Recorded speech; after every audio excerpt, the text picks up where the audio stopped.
Hey, this is Patrick from Frontly. Today, I'm going to teach you how to use our relational data feature to connect two different sheets to have a slightly more advanced configuration of those records and how they relate. I'll show you some examples so you know exactly what I mean. First, I'll preview this page. It's just a basic page with a tool inventory table and no special configuration right now. So normally, when I click on a record, I can see my fields and I can edit them. Now, I have a field called warehouse, which currently just contains plain text and it has a city. So right now in my system, that's how I'm recording the warehouse value. That's fine if the only thing that matters is the city that the warehouse is in or the name or whatever. But if there are more than one piece, if there's more than one piece of data on the warehouse concept that I'd like to be able to store, for example, the address or their revenue or anything associated with that warehouse, then it might be nice to store those in a separate sheet. So I've gone ahead and I've created another sheet. So here's my inventory sheet, and as you can see, it's just got the words, the names of the cities here in the warehouse field. But I created a warehouses Google sheet. It's simple, just has a couple extra fields, employee count, revenue, manager name, stuff that I might want to display or I might want to have access to. And you also don't want to create a copy of this for every single inventory item either, right? I have maybe 10 records that are from Las Vegas or Chicago, and I don't want to store, if it's the same warehouse for every single one of those pieces of inventory, then it doesn't make sense to have the information stored that way. So what we can do is we can create a link between the individual warehouses on this sheet, and instead of having the names of the warehouses, we can have the IDs of the warehouses. So instead of New York being New York, it's going to be 1 for Frontly ID 1 in the warehouses sheet.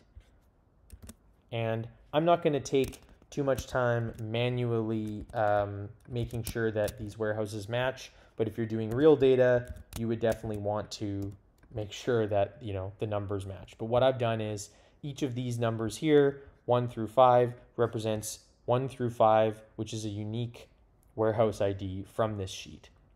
So if I go back into my app without setting up a data relation, all we're going to see is that now there's a number instead of the name, which is actually worse because it's even less descriptive. We don't know what 1 means, and that's not very useful, but we're just getting started. So let's go back into our app and let's go to the Google Sheets page. You can see I have my warehouses here and I have my inventory here. Let's go to the Relational Data tab and let's click Add. We're defining an individual relation between these two sheets. And the order of selection here between selecting the parent sheet and the child sheet is really, really important. Essentially, the data that should, well, in our case, the parent is going to be the warehouse and the child is going to be the inventory. The reason is that the inventory belongs to a warehouse and not the other way around. That's really important because of the way that these relations work. If you set it up backwards, you're not going to get the values that you expect, and it basically just isn't really going to work. So it's not a big deal. You can always come back and reverse them here in the settings if you make a mistake, but just know that the record that stores other records conceptually should be in the parent column. And so now that I've selected these two, I just select the columns that they relate by. So in this case, the Frontly ID of the warehouse is associated with the warehouse field of the inventory sheet. This will be different values for your data, but one of them will pretty much always be the Frontly ID, most likely. Now, custom ID is a field where you basically just type in the name.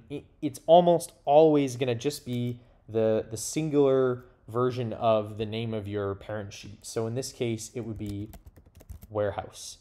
You could call it something else. It's just going to be weird. You'll see it in the settings when you're configuring it. So I'll show you in the next step, but just basically type in a word there.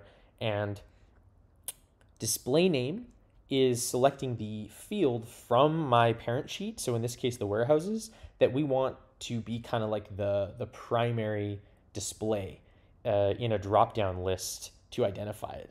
In this case, I think that the city is still the primary, the location of that warehouse is still kind of like its identifier. We could have it have a name, it could be, warehouse 25 or whatever, but in this case, city makes sense to me. So I'm gonna hit save, and that's actually the only setup that's required to initiate that connection.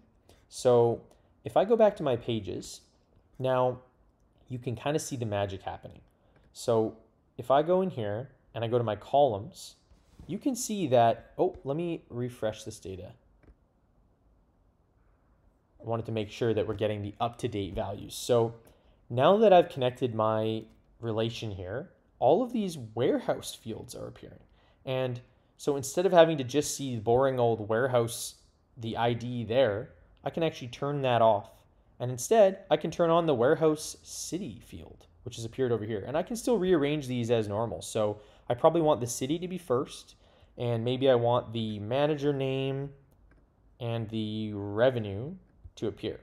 Now, all of this is appearing inside my table that was normally just displaying the inventory. So this is actually grabbing the related values from the connected sheet and displaying it here. So this is very powerful on its own.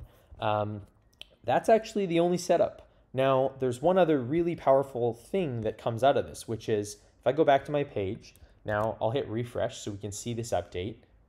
You can see that the values are here, but even cooler, when I click on my record and I get my detail view, watch this. Instead of it being a plain ID or just the name, this warehouse field is now auto-populated with all of the actual options for warehouses. So there's no more ambiguity. I can just say, yeah, this is for, the Chicago warehouse. You can see it updates in real time as I'm changing it. If I hit save, now my adjustable wrench is in Denver. And this is really beautiful because of the way that this data relates. It's clean. It sort of prevents you from having to create a bunch of duplicated records, and it allows you to build a bit more of a sophisticated system. So this isn't needed in all cases, but it can be really useful, and we hope that this is valuable. Right now, relational data is only integrated for the data table and for the that detail view pop-up with the select drop-down, but we're working on adding some other options as well. So check back for updates, and if you have any questions, feel free to reach out to our support team. Thanks for watching.